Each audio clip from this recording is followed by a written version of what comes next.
Amados míos, como ustedes saben, estamos en una serie especialmente para usted que nos visita tal vez, o a los que se están conectando en las redes sociales. Dios me ha dirigido a llamarle a esta serie Evidencias, nada más. Y en las últimas dos exposiciones de la palabra, usted ha visto que hemos estado hablando acerca de las evidencias de la resurrección. Y definitivamente que hay mucho siempre para predicar acerca de las evidencias de la resurrección del Señor Jesús. Todo tipo de evidencia, ya sea científica, arqueológica, pero la más fuerte de la cual yo he estado enforzando ha sido la evidencia bíblica. Ahora bien, amigos y amigas, pensemos en esto. Si la muerte de Cristo y su respectiva resurrección trajo como resultado para la humanidad el hecho de conocer entonces luego la salvación, porque sin el sacrificio de Cristo y sin su resurrección no podría entonces ningún ser humano en este planeta hablar de salvación, porque ese era el único medio, el único camino, no había otra manera en realidad. Ese es lo que nosotros los cristianos conocemos como el plan redentor de Dios. Amén. Diga conmigo, el plan redentor de Dios. Eso nosotros como creyentes nunca debemos olvidarnos. Ahora, al mencionar la salvación, en esta serie de evidencias, quisiera tocar justamente ese punto. Si tenemos evidencias de la resurrección del Señor Jesús, entonces, ¿qué sucede con las evidencias de la salvación? ¿Hay evidencias de la salvación? ¿Se puede comprobar este asunto de la salvación en las comunidades de fe, en los hombres y mujeres que dicen ser cristianos? ¿Cómo se puede evidenciar que un hombre o que una mujer son salvos, que tienen vida eterna? A ver, de manera sencilla, que van al cielo donde dicen ir. Busquemos entonces las evidencias, porque el mundo está ávido de recibir este tipo de evidencias y es necesario muchas veces que las personas que rodean tu vida, tus compañeros de trabajo, tus vecinos, amistades, surja una conversación en donde podrás decirle a las personas por qué tú dices que eres una mujer o un hombre salvo, o por qué dices que vas al cielo cuando tú mueras, y las personas te quedan mirando. Bueno, tú hablas de ese tema de una manera muy simple, para ti se te hace muy fácil. Bueno, tú le podrás decir, bueno, no soy yo, Jesús lo hizo fácil para mí, esa es la verdad, porque Él murió por mí. Y tú entonces podrás hablarle acerca de la salvación, pero esa persona entonces va a necesitar que tú le des algunas evidencias. ¿Cuáles son las evidencias entonces de una salvación verdadera? Quisiera que usted piense en un pasaje muy importante del apóstol Pablo. Los creyentes se lo conocen de memoria, el clásico. Segunda de Corintios capítulo 5 y verso 17, ¿verdad?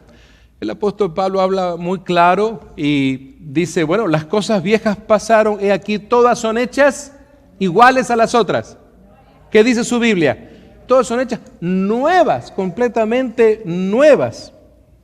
¿Qué es en definitiva entonces la salvación de un creyente? Por favor, preste atención, concéntrese, no se distraiga, como dice nuestro hermano Esli. La salvación de un creyente no se da por una decisión de levantar la mano o por una simple oración, sino que su énfasis radica en cómo vive después de su conversión. Es decir, muchos de los que estamos aquí, la gran mayoría creo, en algún momento de nuestra vida escuchamos un mensaje de la palabra o alguien nos habló de ella. Y entonces tomamos una decisión, o tal vez si era una reunión multitudinaria, como pasó en mi caso, tal vez levantamos la mano para darle una señal al predicador de que habíamos repetido la oración y entonces nos llamaron al frente de aquel altar o de aquella plataforma, donde sea. volvieron a orar por nosotros y nos dieron sabios consejos de cómo debía de ser nuestra vida a partir de ese momento. Incluso a muchos de nosotros nos regalaron una Biblia. Es muy probable el día que oramos, alguien tomó nuestro teléfono, nuestra dirección, alguien nos visitó. Es muy probable que eso haya sucedido. Pero este pasaje en particular que escribe el apóstol Pablo presenta la más contundente evidencia de la salvación, porque transforma la vida humana en dos etapas irreconciliables. Escuche esto, dos momentos de nuestra vida que no se reconcilian, que no se vuelven a entrelazar la una con la otra. ¿De qué estoy hablando? De mi vieja vida y de mi nueva vida, de lo que fui y de lo que soy. De eso se trata. Cuando digo es irreconciliable, es porque no puedo decir, bueno, a ver, ahora estoy caminando en el camino del Señor, le he recibido, estoy conociéndole más, pero bueno, hay algunas cositas de acá, de este mundo, que yo vivía, que todavía me gustan, me agradan, a mi carne le trae satisfacción, me las voy a traer para aquí. Y de aquí, de esto nuevo, pues también tomo algo, porque hay muchas cosas que me gustan de la iglesia, y hago un paquete. No se puede empaquetar, no se puede reconciliar ambas cosas. Por eso dice, la vieja vida, ¿sí? Aquel tiempo ha pasado.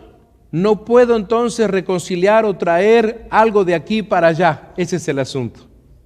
¿Se acuerdan aquella ilustración que el Señor Jesús da en cuanto a aquel hombre rico, ¿verdad?, que falleció, y luego también el caso de aquel hombre muy pobre, muy necesitado, y el rico, bueno, en la vida que vivía, la situación que ahora estaba, él quería que de alguna manera justamente Lázaro pudiera venir y ayudarle de alguna manera, tan siquiera mojar su lengua con una gota de agua.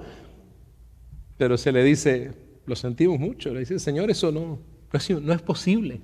¿Sí? El gran cisma que hay es inquebrantable, no hay ningún puente que se pueda hacer. Algo así sucede también con nuestro nuevo caminar en Cristo. Así que recordemos que la evidencia más clara es que un creyente contrario al que no lo es, no vuelve a la vida de donde salió. Recuerde usted, no vuelve a la vida de donde salió. Si lo hace, y noten ustedes que los pasajes bíblicos que leí, que también son conocidos por el pueblo cristiano, nos comparan. Piense usted en esto. Yo al menos tuve la oportunidad los primeros años de mi vida criarme en el campo, conocer la vida de lo que es la finca con los abuelos, los animales típicos que hay en una finca. Y en toda finca, ¿qué hay? Pues hay perros, siempre hay perros, ¿verdad? Los perros son muy buenos, ayudan a cuidar el ganado, a cuidar de ladrones que puedan entrar a la finca. Pero a veces, y yo recuerdo esto de niño, veíamos algo en particular a los perros que hacían, y con mis primos a veces nos daba un poquito de asco ver eso, ¿verdad? Iban a la parte del campo donde estaba lo verde, los yuyos, las matas, y comían de ahí. No había ninguna necesidad porque mi abuela les daba muy buena comida, pero hacían eso y luego les veíamos que ellos vomitaban eso. Y uno decía, yo estoy seguro que si usted vivió en el campo habrá visto, eso era una manera natural en donde los perros se curaban de sus problemas de estómago. Pero lo que más nos repugnaba a los niños era ver que el perro luego lambiera y comiera ese vómito que estaba allí. De solo mencionarla uno dice, qué asco, ¿verdad? Pero eso lo veíamos. El perro hace eso. ¿Pero por qué? Porque es su naturaleza, es su manera de curar un problema en su estómago. Solo ocurre en los caninos, particularmente. Porque es su naturaleza la de actuar así. No hay nada que les podamos achacar, inculparlos, de pegarles con un palo. No, no, no. Es la naturaleza justamente de esos animalitos. También había cerdos, chanchitas, gorditas algunas que siempre las preparaban para Navidad. Y saben ustedes, muchas veces ahí veía que la abuela con una manguera les daba agüita en el lomo y las bañaba y muy bien y quedaban la chanchita gordita, bonita ahí, contenta. Pero a los pocos minutos iba a ver y estaba otra vez llena de lodo la chanchita. El puerco, el marrano o la marrana, como usted le llame en su país. ¿Por qué hacía eso si había quedado tan bien, hasta perfumadita podía estar? Porque esa era su naturaleza. No estaba discerniendo el hecho de que, ahora estoy limpia y perfumada. No, esa era la naturaleza del animal porcino, de volver otra vez y revolcarse en el lodo, y le traía satisfacción, especialmente en los tiempos de mucho calor. Repito, esa es la naturaleza. Pero, ¿qué sucede? ¿Qué pasa cuando un ser humano, una persona, abre su corazón a Cristo, le invita a su vida y comienza una nueva vida? Y comienza a abrazar ahora la palabra de Dios, su doctrina, a vivir diferente. Allí sí hay un cambio de naturaleza, porque esa persona, ese hombre, esa mujer, ese joven, vivía en una naturaleza de la carne, en una naturaleza humana, y ahora entonces se ha convertido a Cristo y pasa a conocer la naturaleza divina, la naturaleza espiritual. Es decir, pasa de lo carnal a lo espiritual. Y esto tampoco debe ser reconciliable, es irreconciliable. No podemos otra vez juntar lo carnal con lo espiritual. De eso se trata. Así que entonces, al perro que vuelve a su vómito, no le podemos reclamar que ahora abrace una nueva naturaleza, porque es su naturaleza. Al puerco, al porcino, no le podemos reclamar que cambie su naturaleza, esa es su naturaleza. Pero el creyente, si tú eres un hombre o una mujer que has recibido a Cristo y has comenzado una nueva vida en Cristo, entonces el Espíritu Santo es el que ha hecho algo muy especial. Y es ese cambio. En nosotros, en la persona que dice ser creyente, sí se ha llevado a cabo un cambio de naturaleza. No sé si me explico. De la naturaleza carnal a la naturaleza espiritual. Ahora, presten atención a esto que les voy a compartir. Algunos pueden asombrarse un poco, pero la conversión verdadera es el resultado de la obra generadora del Espíritu Santo. ¿Por qué es que hay un cambio justamente en mi naturaleza?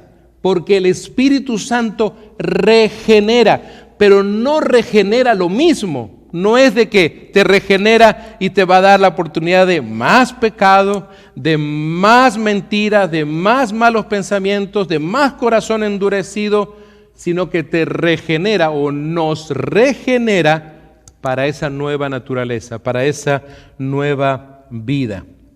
Es la obra sobrenatural de Dios que viene a cambiar la mente y el corazón del hombre y de la mujer pecadores. De eso se trata.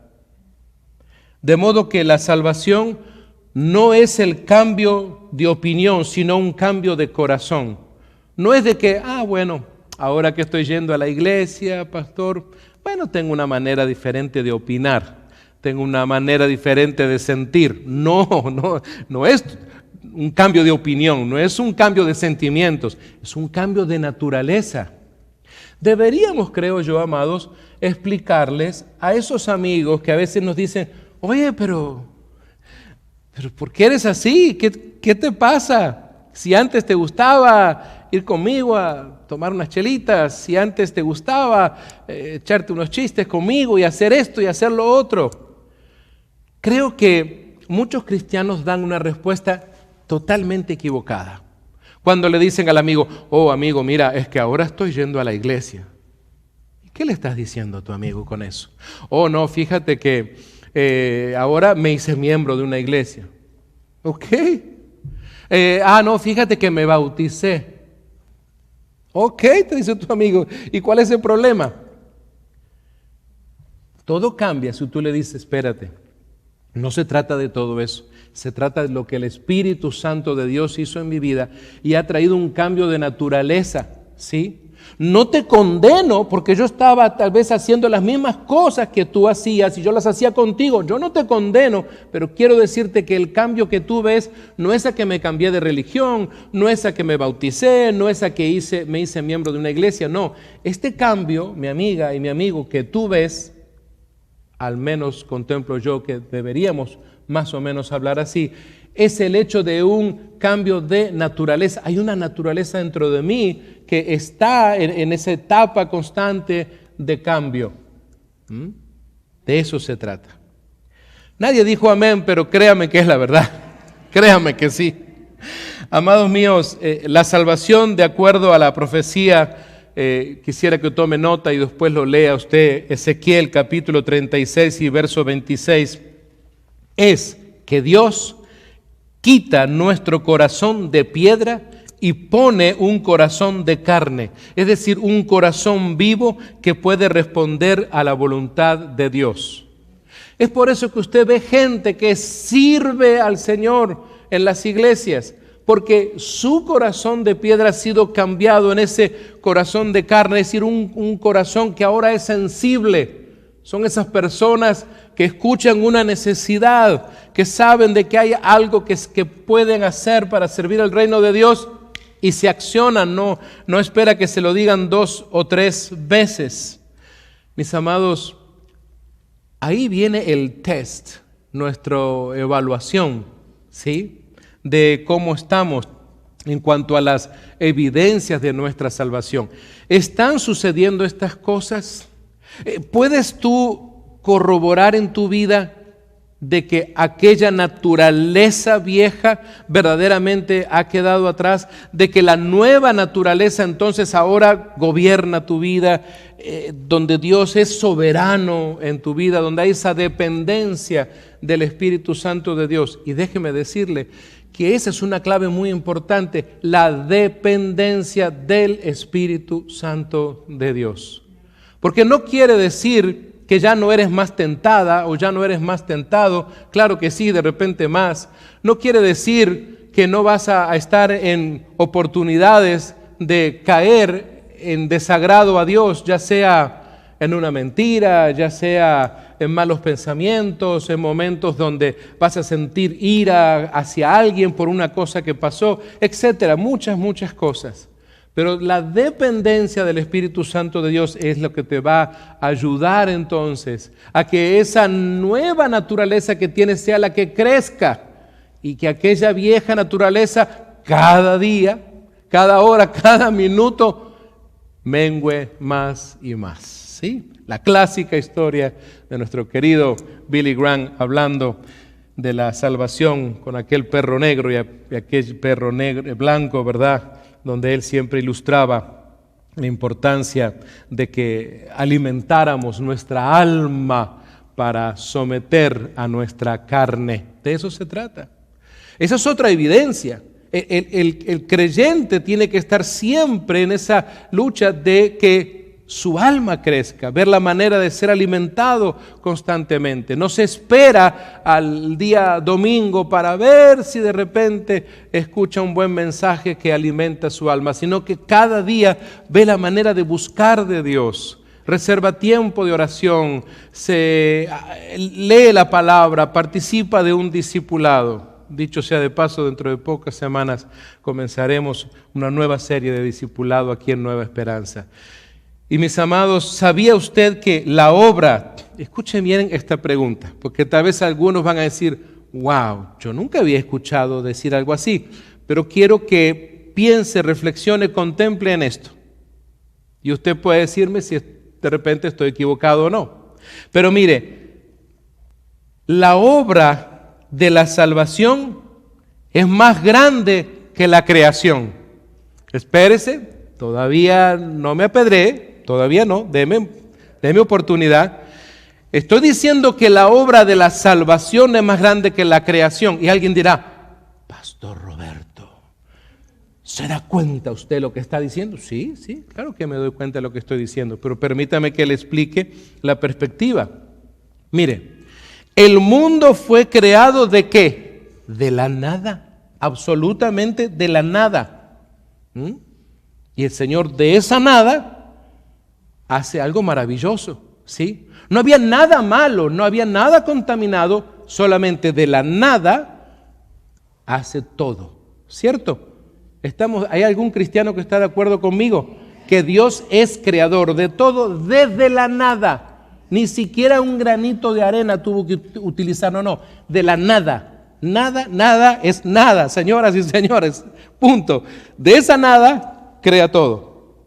Ahora, hablando de la salvación, yo digo que es una obra hasta más difícil. ¿Por qué? Porque Dios crea justamente salvación para el ser humano, pero de lo malo, de lo corrupto. Ese es el asunto.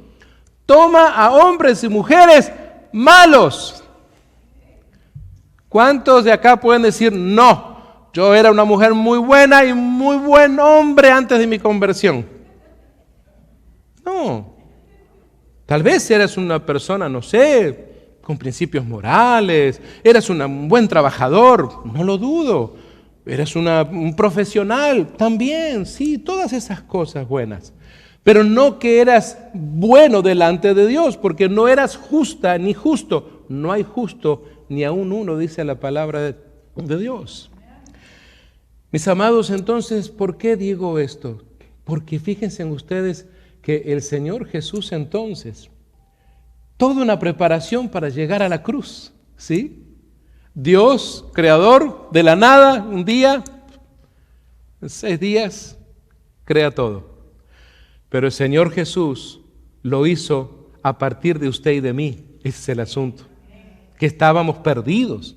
Ese es el asunto. De lo malo hace algo bueno, no de la nada, de lo muy malo. Y ese es entonces algo que nos tiene que hablar mucho acerca de la evidencia de esta salvación. Les invito a que conozcamos cuáles son, tal vez, lo que yo llamaría las evidencias más convincentes de nuestra costosa salvación. Y creo que lo vamos a tener que hacer en 2 exposiciones seguramente. Le invito a que vaya conmigo a esta porción de la palabra, Primera de Juan, capítulo 1, versículos 5 al 7. Usted lo va a tener en las pantallas también.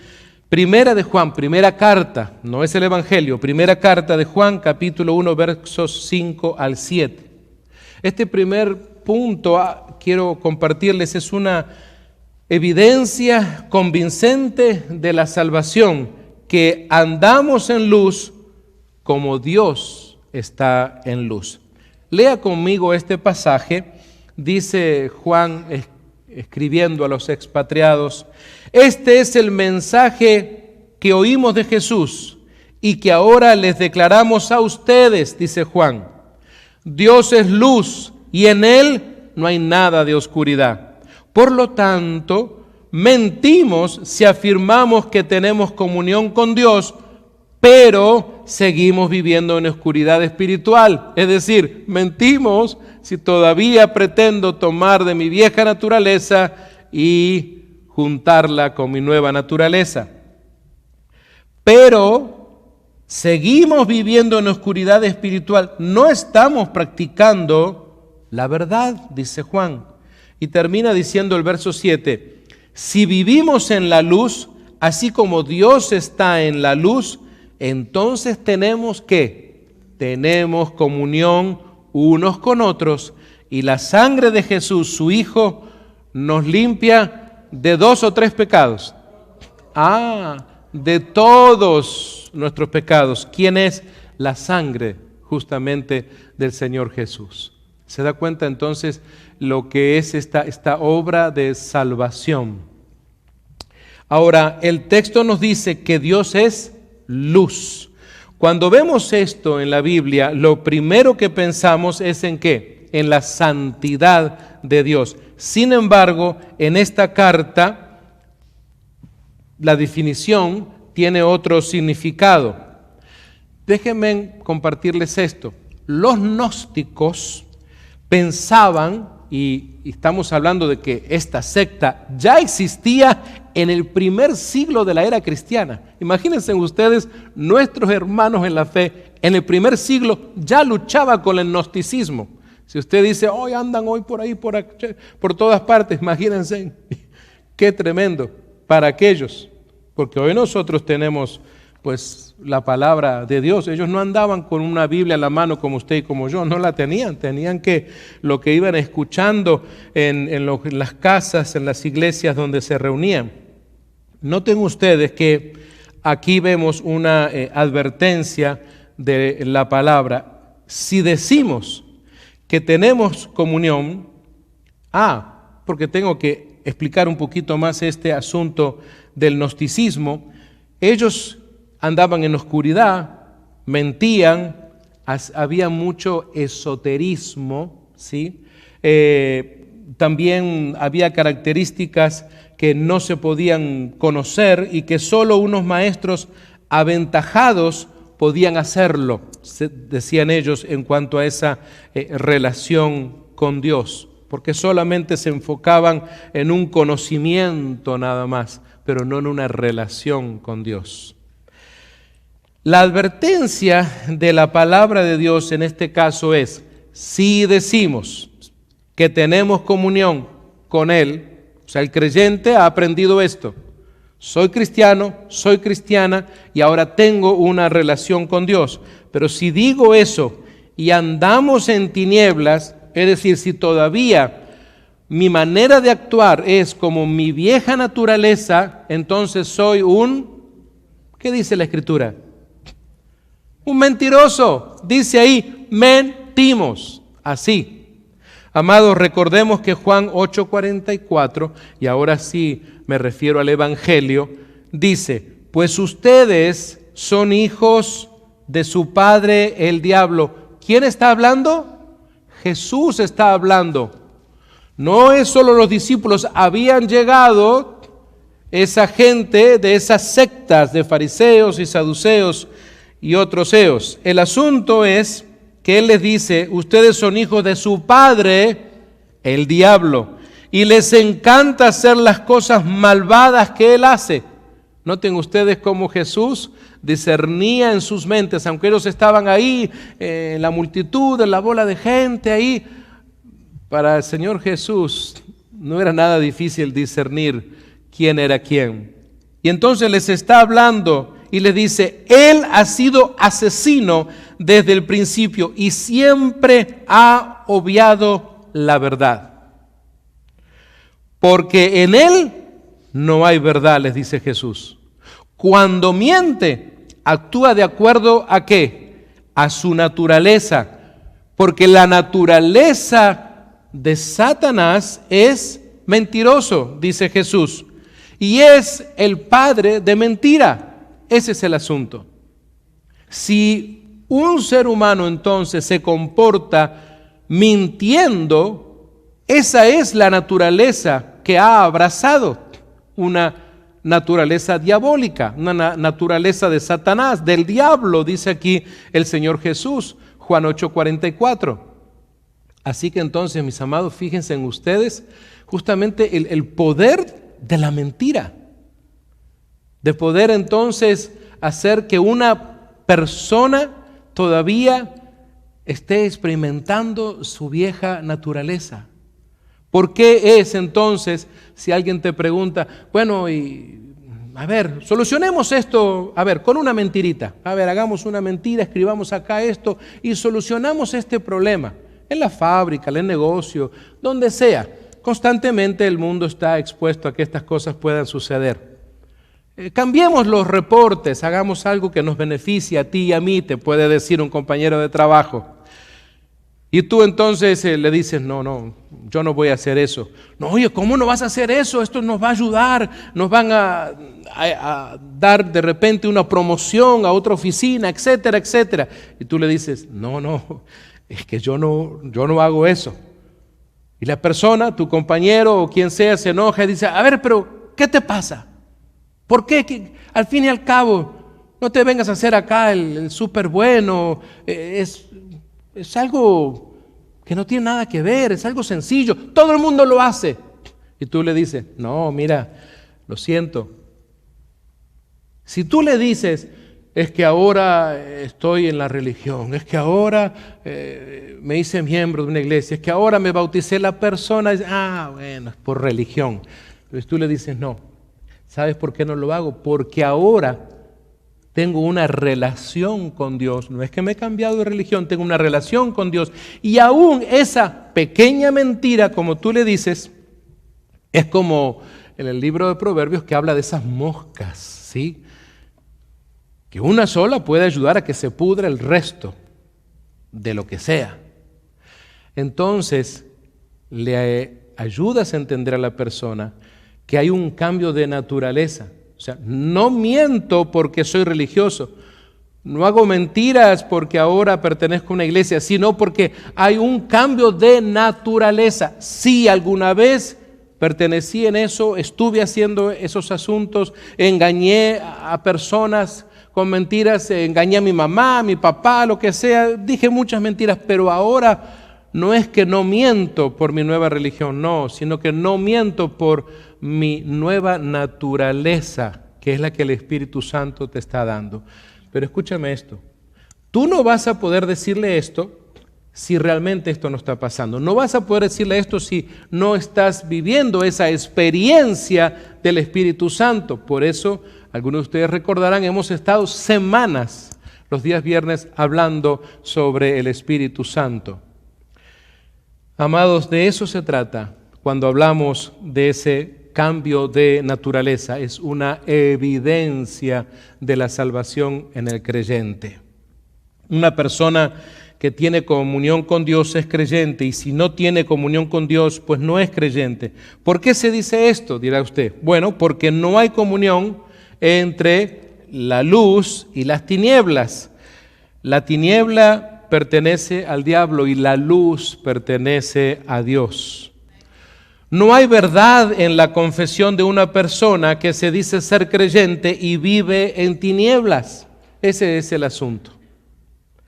No importa cuántas veces vaya a la iglesia, se trata de no vivir en las tinieblas. La prueba, la evidencia más sensible, porque somos auténticos hijos e hijas de Dios, es que estamos en plena sintonía con Él.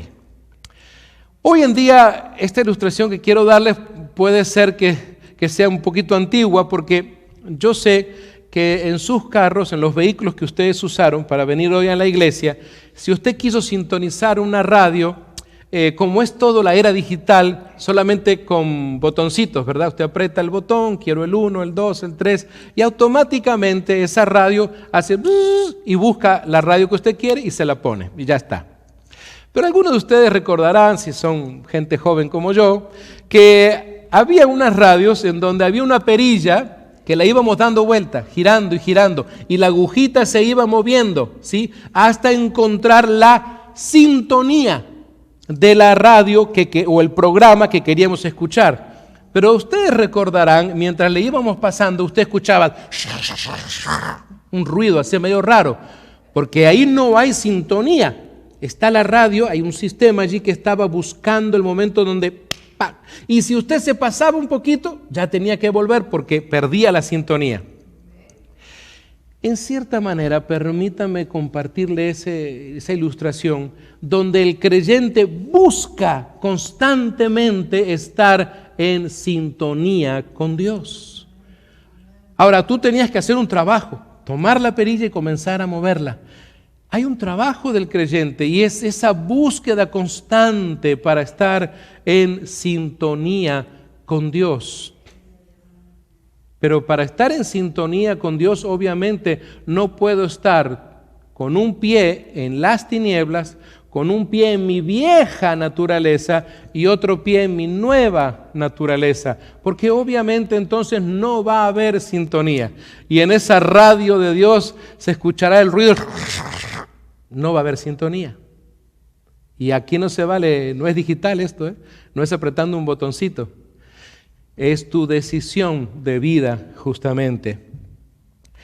Así que entonces, si esto no es una realidad hoy en tu vida, mi hermano y mi hermana, no hay razones entonces para dudar de la salvación.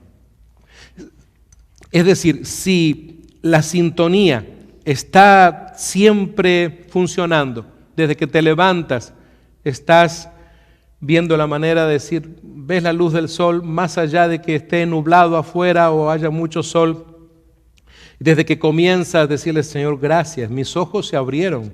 Otra vez, otros no los abrieron, pero tú me permitiste a mí abrirlos. Ya inicias tu día sintonizada o sintonizado con Dios. Si un creyente anda en la luz como estilo de vida, no como religión, sino que ahora lo que tienes es un estilo de vida. La nueva naturaleza, dile a tus amigos, es un estilo de vida. Su carácter se va conformando al carácter de Dios y a su voluntad. Por eso es que el Espíritu Santo está trabajando en nuestras vidas, para llegar a tener su carácter y su voluntad. Así que, entonces, mentimos si no andamos de esa manera, según el versículo 6. Nuestros ojos fueron abiertos cuando creímos. Ahora hemos visto la luz. Andemos pues como hijos de luz. De eso se trata. Esas evidencias van a lograr que muchas personas también busquen a tu Dios. Y en segundo lugar, quiero hablar de que una evidencia convincente de mi salvación y de tu salvación es que tenemos, ¿qué cosa? Sensibilidad al pecado. ¿Le ha pasado a usted alguna vez haber perdido sensibilidad a algo? Por ejemplo, ¿qué sucede si alguna vez le han dado a usted una anestesia?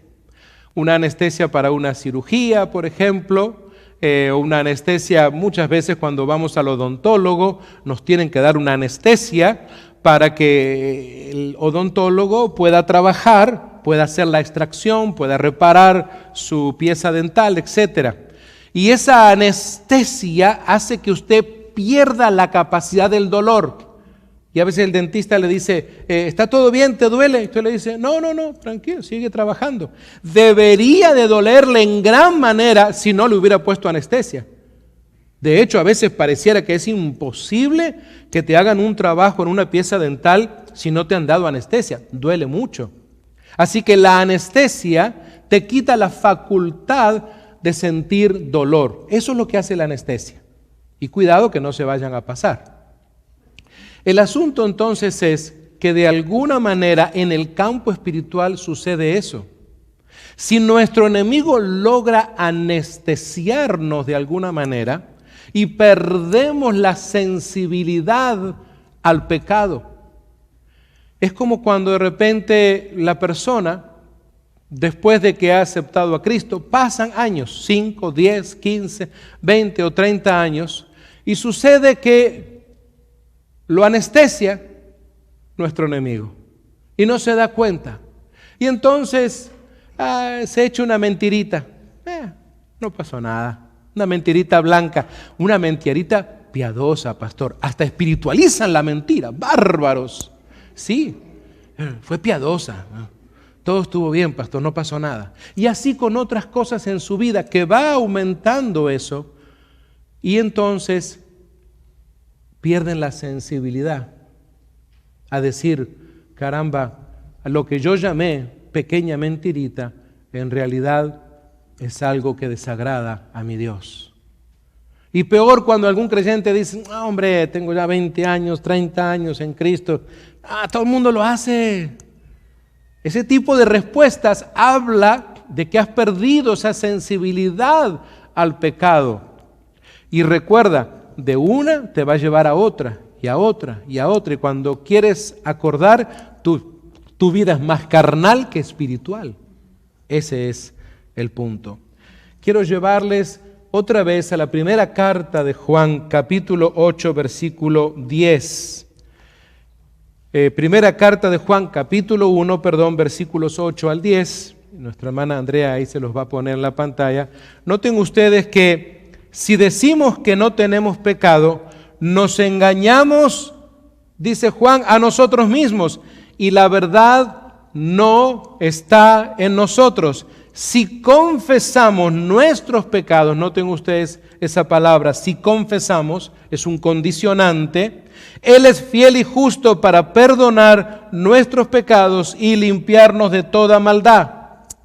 Si decimos, otro condicionante, recuerde esos sí que usted descubre allí en esos versos son de condición. Si decimos que no hemos pecado o si digo que no he pecado, entonces le hacemos a Él mentiroso. ¿Por qué? Porque el Señor dice que sí somos pecadores, que sí somos mentirosos, que sí somos injustos. Entonces estoy diciendo, le estoy haciendo a Él mentiroso y su palabra entonces no está en nosotros. Ese es el asunto. ¿Cuánta gente que dice ser creyente muchas veces camina por la vida sin tener la palabra de Dios? Se ha quedado con una experiencia nada más espiritual o emocional nada más. Amados míos, los cristianos luchamos todos los días con tres grandes enemigos. Tome nota de esto, preste atención. No te distraigas. Mira, tres grandes enemigos. Anótalo ahí en tu Biblia. Número 1, el pecado. Número 2, la carne. Y número 3, Satanás mismo.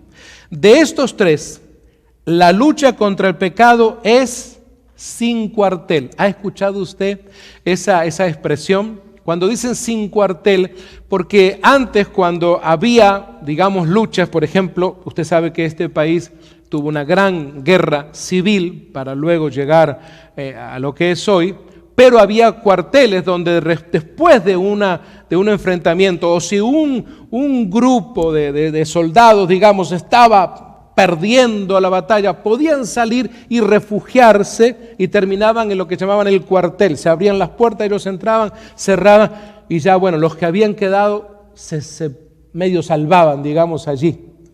Pero en este caso hablamos de que es una lucha sin cuartel. No hay un lugar donde refugiarse y decir, uy, aquí ya la hice. No, solamente es que la persona se reconcilie entonces con Dios. Tres grandes enemigos, dije, pecado, la carne y Satanás, para los que veo que están anotando ahí. Pero hay una diferencia en ese que lucha contra el pecado y el que vive con el pecado como un estilo de vida. Ese es el asunto. Entiéndase bien, no es que no pueda pecar, pero cuando peca está presto para confesar. Es decir, la persona que está en Cristo, no es que ha perdido la habilidad de pecar, no es de que ahora entonces Dios le dio otra vacuna diferente a la de Satanás y le dio una vacuna, una anestesia para que no peque. No, la habilidad de pecar todavía la tenemos, está ahí, la capacidad está ahí. Yo puedo decidir en este mismo momento irme y pecar, esa es mi decisión. Eso no me lo ha quitado Dios, esa libertad de acción propia. Pero pensemos en esto. Justamente al cristiano verdadero, el Espíritu Santo le va a convencer de su pecado porque para eso vino. Ahí juega un papel muy importante el Espíritu Santo de Dios. El Espíritu Santo es el que al creyente le redarguye de pecado. Y le dice, mira, eso es andar en tinieblas. Mira, eso que estás haciendo desagradar a Dios. Mira ese pensamiento que tuviste, ese hecho de que no quieres perdonar a fulanita o a fulanito de tal. Ese es el Espíritu Santo de Dios obrando. Esa es evidencia entonces de la salvación. Cuando el creyente tiene esa sensibilidad del Espíritu Santo y dice, ay caramba, estoy mal. Y habla con Dios y se arrepiente y le pide perdón a Dios y se restaura. De eso se trata. Eso es entonces una evidencia de que estás caminando con Cristo, de que estás en sintonía con Dios. El creyente sabe que ha entristecido al Espíritu Santo y va a sentir pesar en su corazón. Eso es evidencia de tu conversión. Su vida se mueve entre la contrición y la confesión.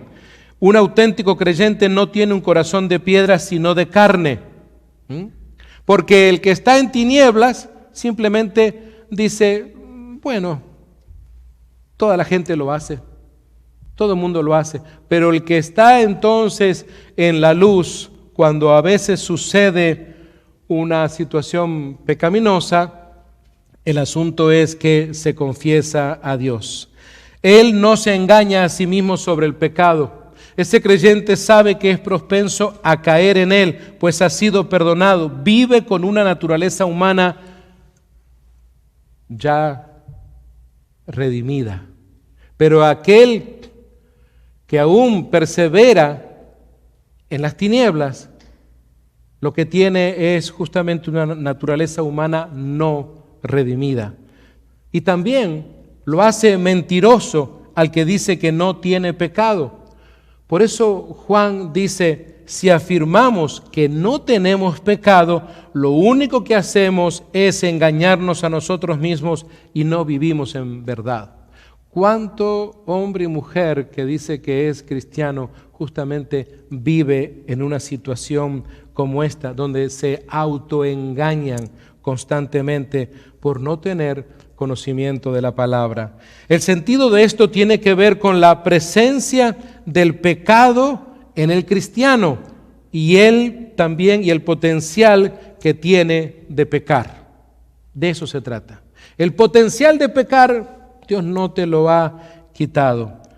Lo que se trata es que Dios ha traído ahora, que eres una mujer, un hombre, que has confiado en Dios, el Espíritu Santo.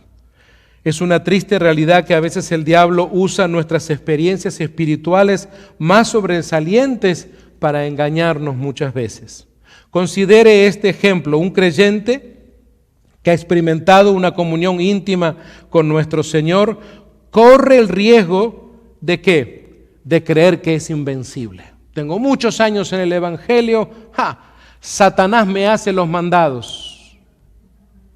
Ese tipo de pensamiento es el que te expone justamente.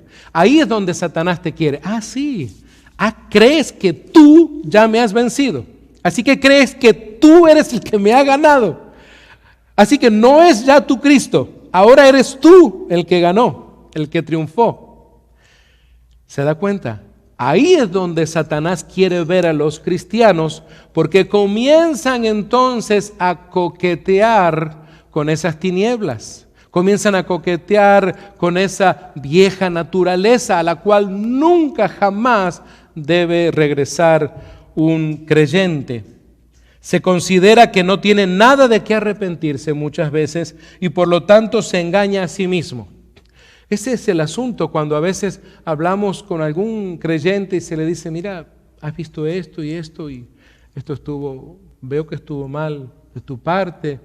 Te quiero animar, exhortar a que hagas un cambio. No, ¿yo por qué? ¿Que usted no sabe quién soy yo, pastor? ¿Usted no sabe cuánto diezmo yo en la iglesia? ¿Que usted no vio el carro que yo traigo? ¿Que usted no sabe esto y lo otro? Es que todo eso que tiene que ver.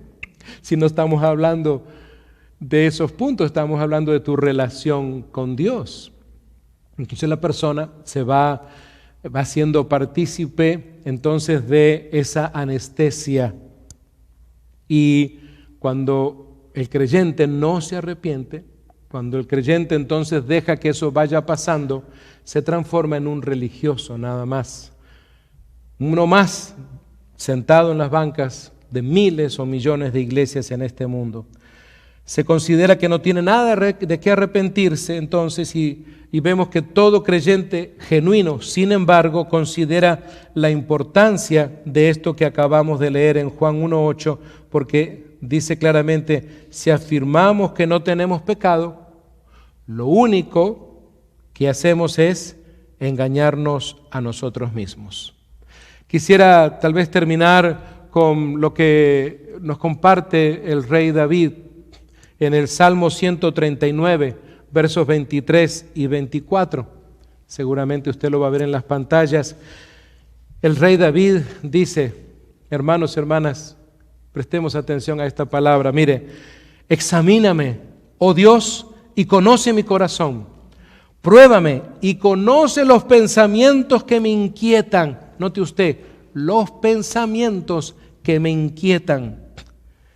Señálame, le dice David al Señor, cualquier cosa en mí que te ofenda y guíame por el camino de la vida eterna. Hay una oración equivocada de muchos creyentes cuando dicen, Señor, si en algo de pura casualidad te he ofendido, perdóname. No, eso no es confesión. Si de casualidad, no. Siempre estamos expuestos a estar desagradando al Señor. Estamos todavía luchando en este mundo y luchando contra la carne. Siempre hay algún pensamiento seguramente que no agrada a Dios, alguna palabra que sale de mis labios que no agrada a Dios, algún accionar, algo, tal vez en contra de la primera o de la segunda gran mandamiento. Una cosa es amar a Dios con todo tu corazón, con toda tu alma, con toda tu mente, aún con todas tus fuerzas, pero debes entender que debes amar a tu prójimo como a ti mismo. Y dentro de ese grupo de tu prójimo están esas personas que no te caen muy bien, en el trabajo, en la familia, en el vecindario, donde sea. ¿Te das cuenta? Mis amados, ¿qué resultado te dará este examen que te estoy proponiendo? Porque la palabra de Dios dice, examíname, oh Dios. ¿Te atreverías a hacerte un examen? Yo estoy seguro que usted se hace un examen médico, por lo menos una vez al año, cada 2 años, etcétera. Siempre están esos famosos exámenes, análisis de sangre, etcétera. Y bueno, después le dice, mire, hemos evaluado, y le dice su médico, esta es la situación que vives, esto es lo que tú necesitas. ¿Y qué tal en el campo espiritual? Y ser examinados. Porque David se humilla delante de Dios. Fíjense en ustedes, David no le dice, Dios, aquí está tu rey, aquí está el guerrero. ¿Te acuerdas de mí? ¿Te acuerdas que yo era el que luchaba en gran manera? ¿Te acuerdas que yo soy el que le cortó la cabeza a Goliat? Hello, Dios, ¿te acuerdas de mí? Vengo aquí a ver que todo está bien. No. Él no le tiene que informar, porque a veces hay cristianos que le informan cosas a Dios. ¿Quién te dijo que Dios necesita de tu informe, de que lo pongas al día? No. Se trata lisa y llanamente de decirle, Señor, examíname, perdóname, quiero reconciliarme contigo. Eso habla de una evidencia de que eres un hombre y una mujer de fe con Dios, tu relación personal. Hoy entonces quiero invitarles, y también usted que está allá en las redes sociales, invitarle a que examinemos nuestras vidas delante de Dios. Eso nos ayuda a las evidencias de que es usted una mujer o un hombre o un joven nacido de nuevo. Ahí donde estás, quiero pedirte que nos pongamos de pie un momento para prepararnos para adorar al Señor, pero también para hablar con Él. Este es un momento muy especial donde te sugiero de todo corazón, tú ahí donde estás puedas hablar con Dios. Y dile, querido Dios, en este momento te suplico que me examines, que revises mi vida. Padre amado, te doy total libertad de que examines mi vida, de que me pruebes, de que me evalúes, de que me limpies, de que me purifiques, de que arranques de mí todo aquello que a ti no te agrada.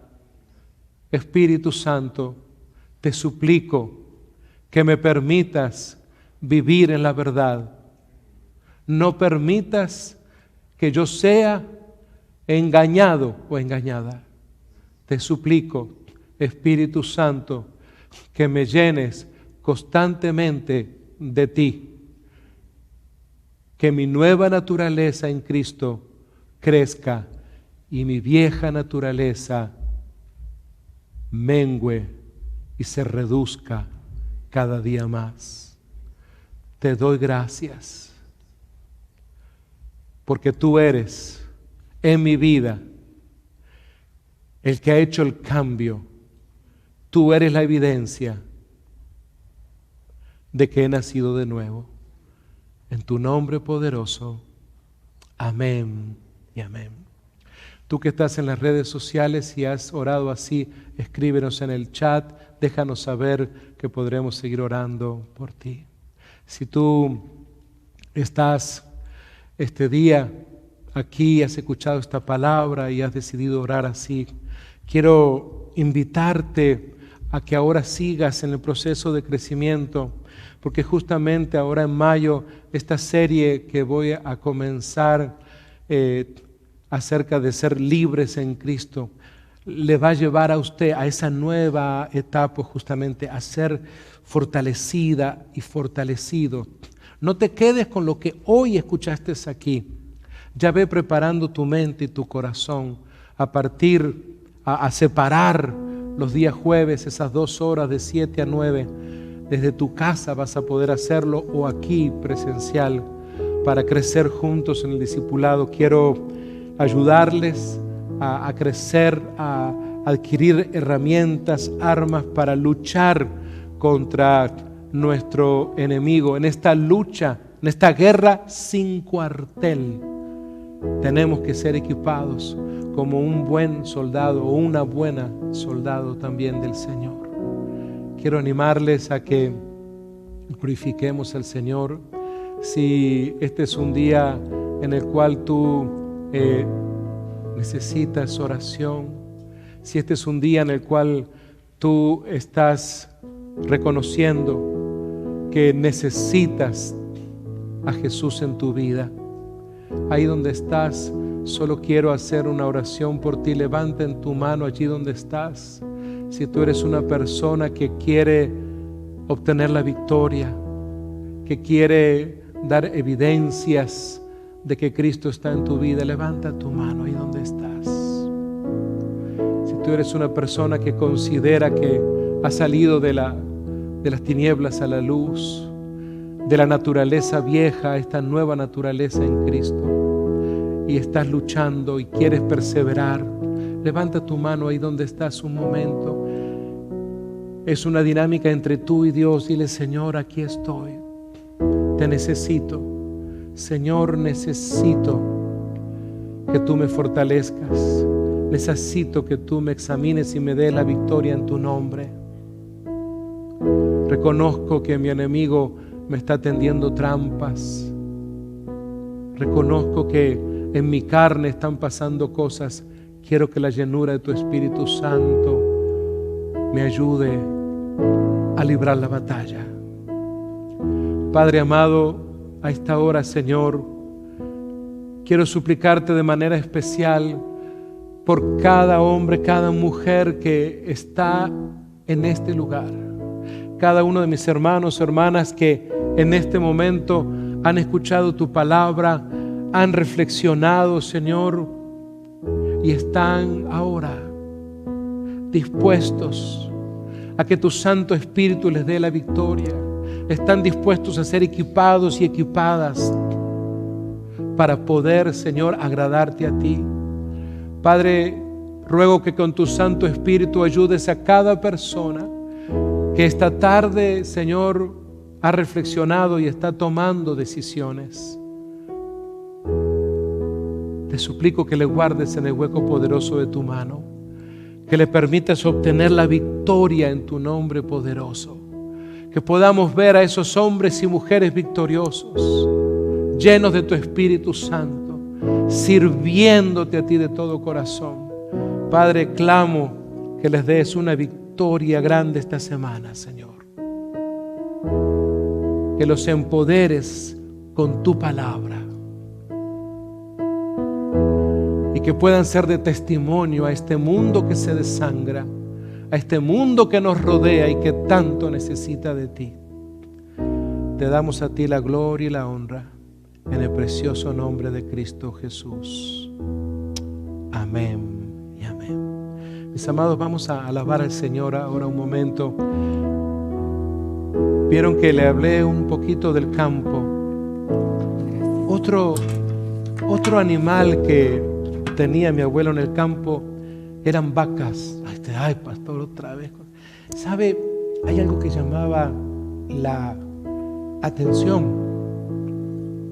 porque una vez fui al establo de noche y escuchaba ruidos y escuchaba un ruido. Entonces le dije a mi abuelo: algo está pasando en el establo con las vacas, alguien se las va a robar. No, Robertito, a ver, y fuimos. Mira, escucha, abuelo, el ruido. No, Robertito, me decía, lo que tú estás escuchando se llama rumiar. ¿Ah? ¿Qué es eso, abuelo? No, mira, eso es algo que hace la vaca. ¿Viste que todos hoy estuvieron en el día en el campo? Sí. Y las trajimos. Sí. Ahora es de noche y ellas están volviendo a tomar lo que consumieron, lo vuelven a masticar. ¿Y qué? ¿Lo escupen? ¿Lo vomita como el perro? No. Lo vuelven a digerir y ahora sí se va a otro estómago. ¿Sabes? Algo así sucede con nosotros. Necesitamos rumiar la palabra de Dios.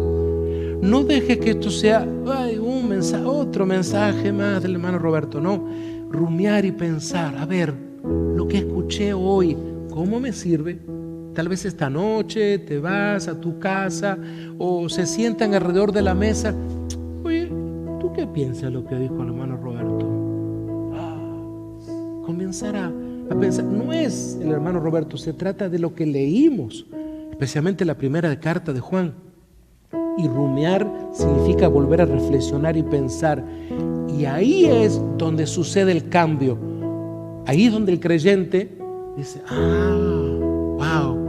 Eso hace que se vean los frutos del Espíritu Santo. Ahí comienzan las evidencias que después la gente ve en ti, porque rumiaste la palabra y la palabra entonces comienza a irse a ese, permítame decirlo así, estómago espiritual, donde comienza ahora sí a adquirir los beneficios de ese alimento, porque justamente la vaca adquiere los beneficios del alimento de ese segundo estómago, donde envía luego el alimento que fue rumiado. Tal vez si tú te has criado en el campo te identificarás con esto, porque entendemos este asunto. Les animo a rumiar la palabra de Dios, a pensar en ella durante esta semana. Vamos entonces a